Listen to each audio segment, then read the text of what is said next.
General Benjamin Lincoln. So he's probably best known. He was a general for the American side, and he's probably best known for his defeat in Charleston, South Carolina. That was when Charlton came in, and he's not related to Abraham Lincoln.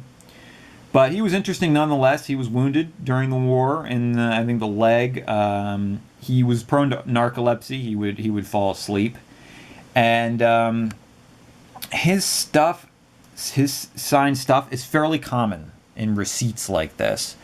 However, you have to be very careful because he would get his secretary to sign it a lot of times. And there's a lot of Secretary Benjamin Lincoln's signed on this kind of stuff floating around on eBay. You'll find them all over, and they're not signed by Benjamin Lincoln. This happens to be signed by him.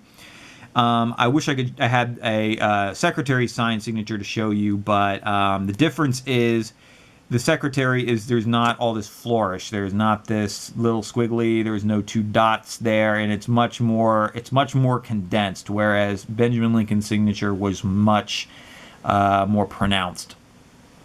And so I was lucky to get this. His stuff's really not expensive, and it's fairly common. I would say maybe $300, if that, which is relatively inexpensive. And so, but you got to watch out for the secretaries. I would say a good 70% of them out there are just secretary signed. So it's not as common as people think. And you will see it all the time where people sell the secretary stuff as real. So watch out for that if you're going to acquire something signed by him.